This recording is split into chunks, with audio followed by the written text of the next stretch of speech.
Ақшам шерифлеріңіз қайырлы болсын. Иллет телеканалының сайғылы мұхлислері.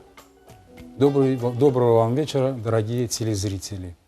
В эфире программа «Учфильджан Хаве», 3 чашечки кофе, в которой мы циклично, планомерно рассказываем об интересных событиях, значимых событиях, происходящих на нашем полуострове, об интересных людях, встречаемся с медиками, с учителями, с артистами, с писателями и другими интересными людьми. Вот и сегодня у нас в эфире ветеран национального движения крымских татар с давних пор, по-моему, с 1958 года, писатель, автор нескольких книг, публикаций, больших и серьезных, Искандер Ганиевич Умеров.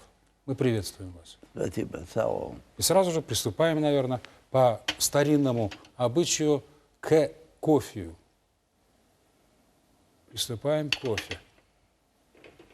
Искандер Ганиевич, вот вы автор нескольких книг.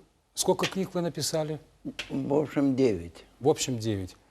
Вот когда говорят писатель, возникает такое сразу ощущение, что нечто такое вот сочинительство, да, вот. Да. Вот я взял и выдумал какую-то историю, вот интересную, красивую, все. Но ваши книги ведь это же не сочинительство, правильно? Это, я так понимаю, жанр документалистики. Дело в том, что эта книга, которую вы говорите, это художественная повесть, может быть, книга и так далее. Угу. Я пишу, все книги у меня на буквы документов. Угу. Исторический, документальный. Основаны на фактах. Основано на фактах и доказательства защищать свой народ. Угу.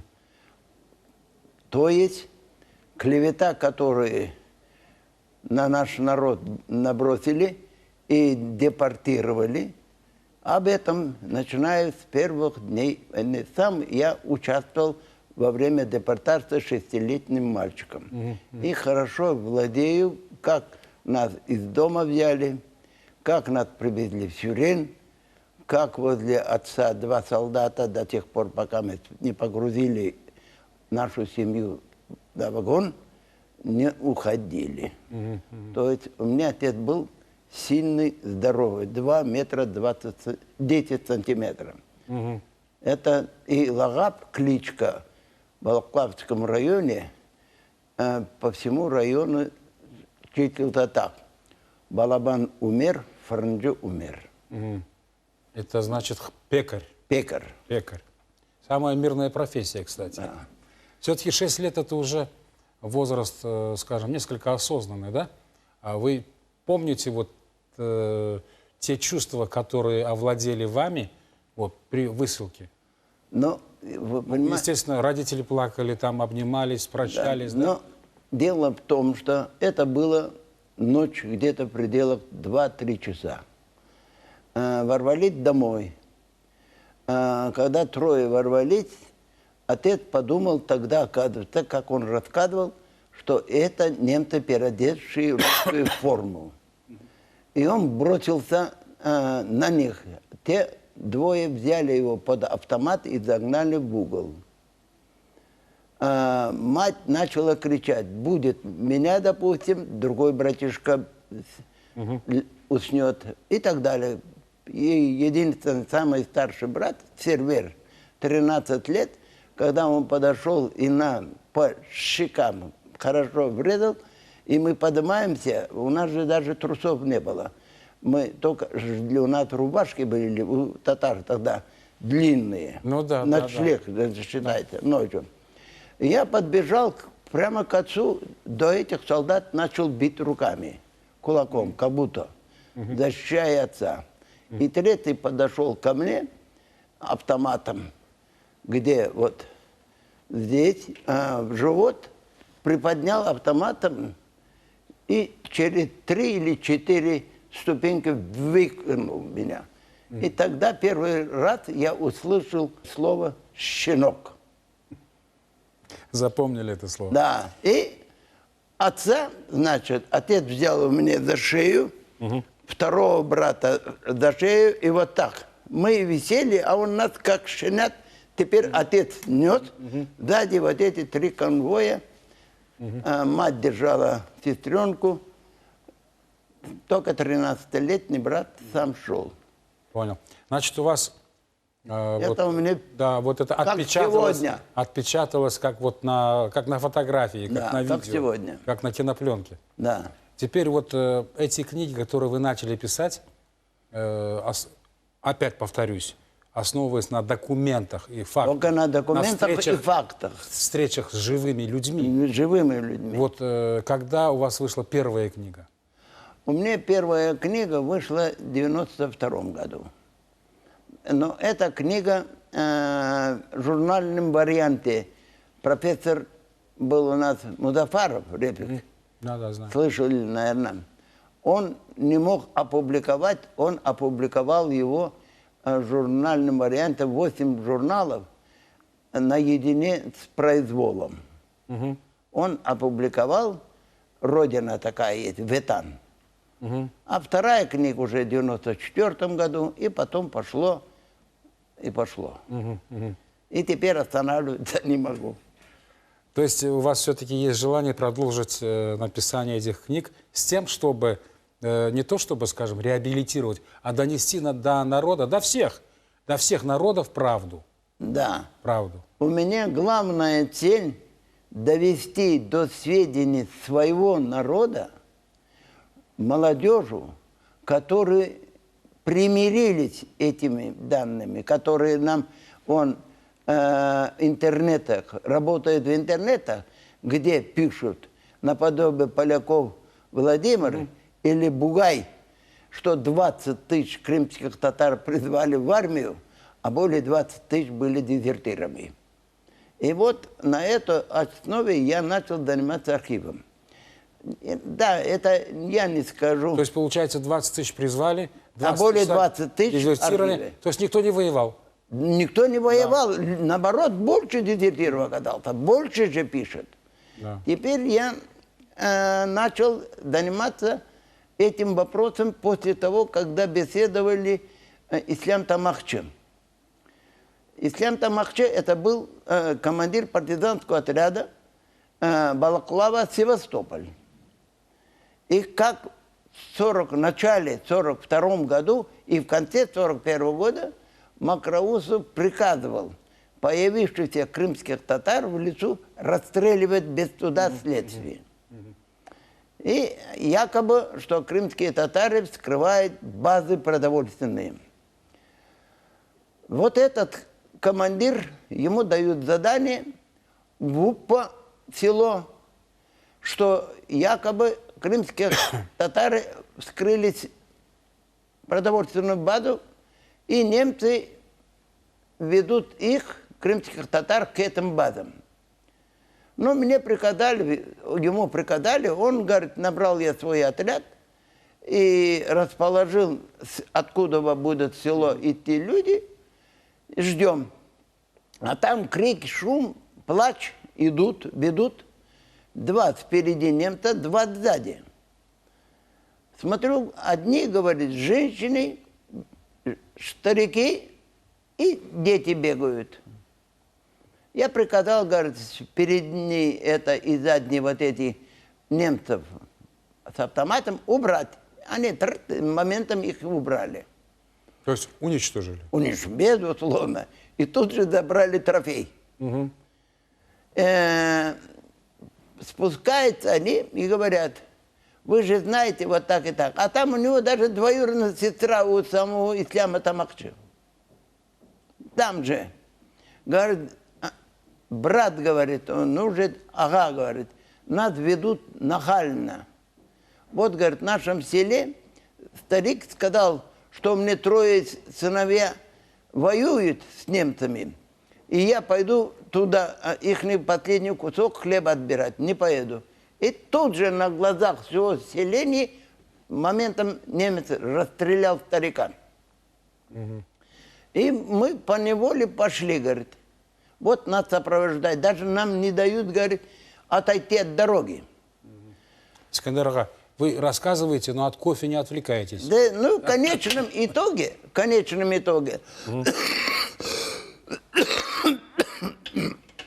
он сказал комиссару, своему и партизанам. Я выполнять приказ Мокроводцева не буду. И повернулся, пошел в сторону. А дело на вашей совести. Я приказывать никому ничего не буду. То есть повернулся, 50 метров отошел, говорит. Автоматная очередь. И я разворачиваюсь и бегом спускаюсь с гор, но в лесу же это. Спускаюсь, прихожу, а они уже собрались и ушли. Оказывается, комиссар приказал расстрелять. А партизанов, если кто не подчиняется, того же расстреливать сразу. Дано такой команда была, говорит. И смотрю, шевелятся ноги. Я раз спустился в яму. Все в яме, крови яма. Я спустился вниз, говорит, где хранятся продукты. А там шевелятся два мальчика. Амет и Бекир. И он вытаскивает этих из-под бабушек, одного из-под старика. Оказывается, когда стреляли, эти бабушки раньше времени прихватили себе этих детей и легли на них. Бабушку... Чтобы спасти. Да. Бабушка погибла или дед погиб, а дети остались. И я, говорит, срочно им, говорю, даю задание, срочно идите в село, пускай приходят жители, заберут, похоронят, как положено. А Мокроводцев приказал о том, что всем командирам партизанского отряда, партизанам, появившихся в лесу, кто увидит командира партизанского отряда Ислам Тамакчи, на месте расстреливает без суда. И я понял суть дела, говорит, и я тогда еще Севастополь дрался и прошел через их пути секретные и воевал уже, защищая Севастополь. Оттуда... Это в те годы еще Севастополь был наш. Да, наш был. Севастополь-то 250 дней и ночей воевал. Да. Поэтому вот он, когда он рассказывал, приехал на Урал, узнал, куда попал отец, приехал на Урал и заинтриговало его дети вот эти. То есть он рассказывал, это было для меня на всю жизнь. На всю жизнь остался то пятно, которое совершил это Мокроводцев Мартынов. Но об этом уже я в книгах описываю. А чем они закончили потом в итоге, Мокровцев? Мокроводцев, я описываю об этом. Значит, первый секретарь Крымского обкома партии в Сочи их созвал всех партизанских отрядов, обком, и освободил от партизанского движения Крыму, Мокроводцева и Мартынова. А Мартынов был бывший начальник отдела кадра обкома партии Крыма. Они написали донос на Булатова, что Булатов сам казанский татарин, защищает татар. Оттуда прислали с комитета обороны Мехлиса. Мехлис не встречает первым секретарем обкома партии, опять встречается Мокроводцев Мартынова и опять в Москву. Через некоторое время Булатов не допускает ее до командования. Тогда опять пишут Мокроводцев и Мартынов и приезжает Буденный. Буденный тоже не встречается. А потом созывает бюро обкома партии. Это было в 1943 году.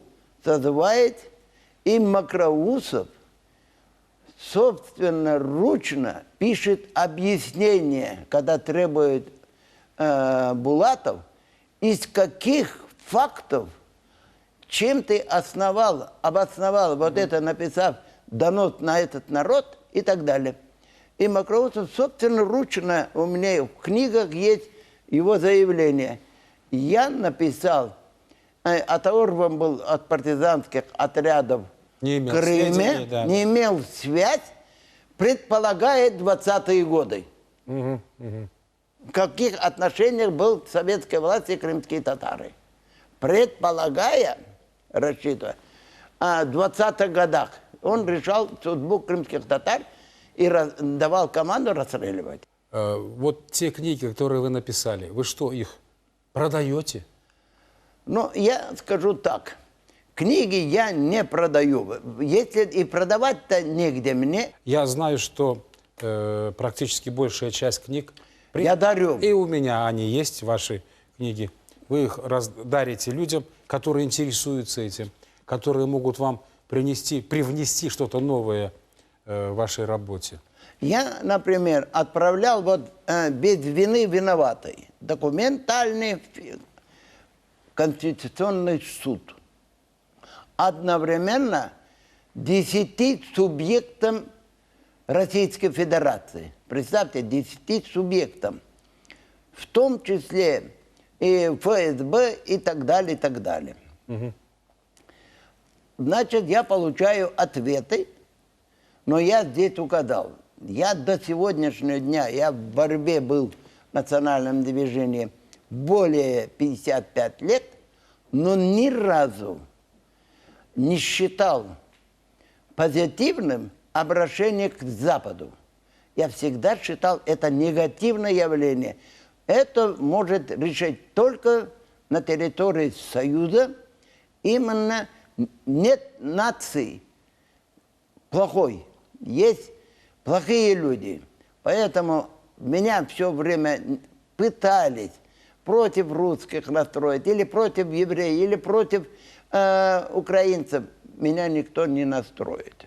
Не сможет. Не сможет. Почему? Потому что я по факту, по фамильным пишу. Если вы замечали, я по фамильным. Если в выселении крымских татар обвинили русских, а русские согласились на это грех на себя, на свою душу взяли. Причина выселения крымских татар был заговор еще в 21 году. Заговор.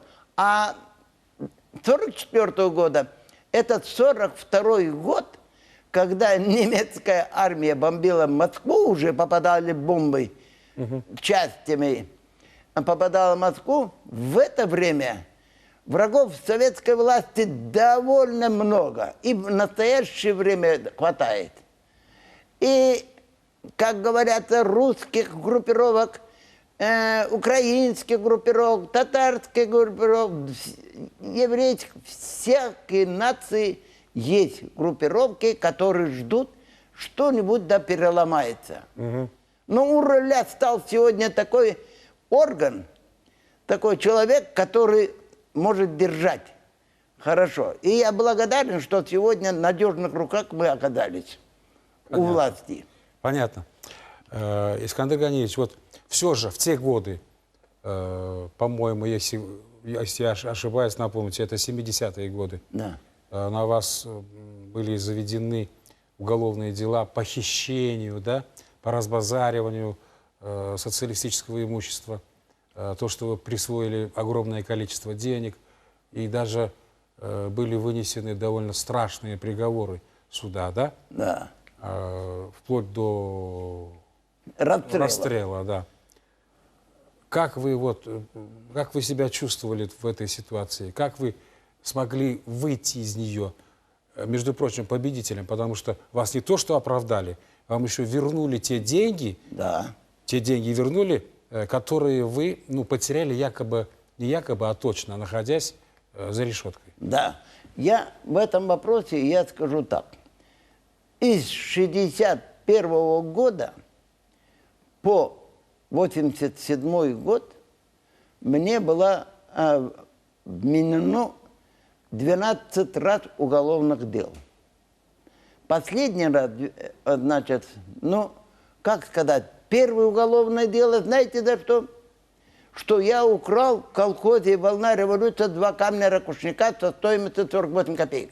Да. В то же время работаю начальником участка, стройучастка. Сотни тысяч ракушек у меня, десятки автомашин. Теперь это первое. Когда узнали об этом, меня вызвали в милицию. Рабочие механизаторы завернули машины, трактора. Это не татары, а русские, украинцы, другой национальности. Завернули и по всему городу маршем двинулись на райотдел. ГАИ, начальник ГАИ, еле остановил их, Чубаненко. Да еще по дороге они взяли по бутылке вина, чтобы смелым быть. То есть снести их хотели. цель была освободить вас. Не освободить, а снести эту больницу. Как Да, можно да, было да. 48 копеек человека вот так делать? Да, да. Это первое было. А это 12-е уголовное дело. Тогда, значит, они мне вменили 2 статьи. 86 плим. И это 86 плим, это статья Уголовного кодекса с расстрелом, высшая мера наказания. 15 лет и высшая мера. И вторая статья 170 это Уголовного кодекса за взятку, крупную взятку. В конечном итоге меня в течение 18 месяцев пытали, издевались. Но я уже не хочу, это надо читать в книге. Да. Я там дословно написал. 14 томов на меня создали уголовных дел. И когда расследовал Генеральная прокуратура, 2,5 месяца истребовал 14 томов в Москву. И за подписью зам генерального прокурора Союза СССР Побежимова протест, где восстановить, оплатить, и выявляют, как вы можете его обвинять, если он за свои средства 3-й этаж, более 2000 квадратных метров площади полезной, за свой счет. Больницы. Больницы. Да. Тем более это было смешно. Тем более это было смешно. А я же работал на 3 должностях одновременно. Угу. Они меня обвиняют, что я незаконно работал. Я говорю, товарищи, подполковник КГБ, полковник КГБ района Забора, генерал прокурора, вы меня обвиняете, говорю. Вот смотрите, я разве мог идти самостоятельно в одну организацию, я буду руководить главным инженером? Можно? Нет. Так а зачем тогда вы меня обвиняете? Меня вызвал председатель райисполкома, председатель облмешколхозстроя, начальник техуправления, директор нашего завода, генерал-майор. Они просят. Я говорю, эти работы не будут в другие организации, я должен заканчивать. Он говорит, ты и на 3-й должности сможешь работать. И я получал полные ставки в 3 организациях. И они хотели меня обвинить. Теперь верните деньги. Да. То есть вы незаконно якобы обогащались, да? Да. Верните деньги. И оплатили мне. Теперь другой вопрос. Вот смотрите. Приходит ко мне главный инженер Херсонского станции техобслуживания. Искандер Ганиевич, мы хотим, чтобы вы написали, нам начертили проект станции техобслуживания современного стиля. И возьмите под контроль строительство. Я уже на 3 должности. Я говорю, нет, я не могу. Написать-то напишу, контролировать-то я буду контролировать, а зарплату мне не надо. А взамен зарплаты мне вне очереди дайте запчасти на восстановление моей новой машины. И вот они мне кузов первой комплектности и агрегаты вне очереди, даже заниженным ценам, выдали, восстановили мою машину. А я взамен им контролировал ход строительства и проект. Я говорю, как вы можете меня обвинять? Я деньги получал? Нет. Я что-нибудь нарушение делал? Нет. Воровал? Нет. Вот оплачено то-то. В общем, они допросили от министров 151 человек, начиная от Киева, кончая городами Украины, и в конечном итоге закончился в Москве у кабинета Крючкова. Это допросили уже там генерала. А это был очень серьезный человек. А это каждый, если не знающий, скажет председатель КГБ СССР. Да. Искандер Ага, вы отлыниваете от кофе. Пожалуйста, пейте. Ну, да, давай Кофе, вопрос, да. я сейчас попробую. Вот я бы хотел сегодня видеть будущее моего народа в таком стиле. Пора нам понять, где правда, где ложь. Идеология простая. Я не видел такого серьезного момента, чтобы продемонстрировали крымских татар в годы Великой Отечественной войны. Вот, допустим, в интернете есть 20 тысяч призвали в армию, более 20 тысяч дезертиров. В моих книгах четко есть справка. Вот эта справка подписана в 1945 году НКВД. Период Великой Отечественной войны за 3 года дезертиры по всему Советскому Союзу, по областям. Из Крыма дезертирство всего-навсего было 479 человек, солдат. В том числе туда входят, но процентное соотношение не более 60-65 крымских татар. Вот этого надо.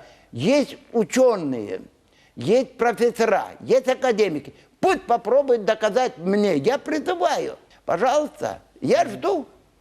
За круглым столом пускай попробуют. Поспорить. Потому что нечего. Да. Они получали гонорары, деньги. А я все вот эти труды, мне 78 лет, а я за свои копейки выпускаю вот эти книги. Для чего? И дарю людям, читайте. Отдарю школу, изучайте. Если до этого, до 2014 года Меджлис сопротивлялся, не разрешал мои книги, и в школе, и в других местах. Сейчас, пожалуйста, Меджлиса нет. Только нет Меджлиса, а где же сегодняшние руководители? Кроме вражды ничего же не будет. Все народы равны должны быть. Вместе мы созданы. Какой бы маленький цветок не был, когда в букете есть и маленький, и большой, вот это является ценным букетом. Вот я так считаю. Спасибо. Искандер Ага, все-таки время вот эфирное бежит очень быстро, да? Я бы хотел как можно больше информации от вас узнать. И узнал, я думаю, и наши телезрители были довольны вашим рассказом. Вот такой вопрос. Ваше не то чтобы пожелание, а в каком направлении вы думаете вести, вот если вы повели молодежь? Я не говорю, что крымские татары, вообще крымскую молодежь в общем. В каком направлении вы бы их повели? Интернациональным. У меня другого взгляда нет. И поэтому, когда говорят, вот люди, многие субъекты федерации поймут, что за слово Владимиру Ильичу это крыса создал автономную республику. Смысл-то, вы понимаете это что-то? Значит, все национальности маленькие подметки стоят. А ты кто такой? Я ему задал, на прямом передаче я ему задал вопрос. А ты кто такой? Откуда приехал? Мы с ним баллотировались еще в 2000 году в Верховном Совете. А ты кто такой? Поэтому сегодня то, что не решается проблемы с земельными участками, я заявляю, в будущем это катастрофа. Народ больше не остановить. Мина замедленного действия. Это мина замедленного действия. Это катастрофа. Немедленно обещанное решение вопроса, который 10 лет люди ждут у кола, сносили свои землянки, они могут получить, их хватается 3000, нет. А где там 8000 было? 10 лет назад 8000 людей было. Что, опять Украина, что ли, туда прибыла? Поэтому тут, конечно, я бы пожелал и Аксенову, и чиновникам других рангов, в том числе высших рангов, Медведеву, уважаемому, или Путину, особым контролем взять и в течение самое ближайшее время решить, если мы не хотим взрыв в обществе Крыма и Российской Федерации. Вот что я желаю. Понял. Большое спасибо. Вот время наше уже подошло к концу. Большое спасибо за ваш интересный рассказ, за написанные вами книги. Я думаю, что их с интересом читает молодежь. И я думаю, что это не последние книги. Вы еще Нет, напишите я много думаю, книг, пока да. сердце Дай Бог. бьется, буду писать. Да. Мы желаем вам творческих успехов. Мы желаем вам, самое главное, крепкого здоровья. И чтобы вы были частым гостем нашей студии. Спасибо. Большой успех. Спасибо. Успехов мы желаем вам. Слава. Наша передача подошла к концу. И мне остается только добавить, что сегодня у нас в гостях был ветеран национального движения крымских татар Эскендер Ганиевич Умеров. Писатель, с большой буквы, я бы сказал, документалист. Спасибо. До свидания, до новых встреч.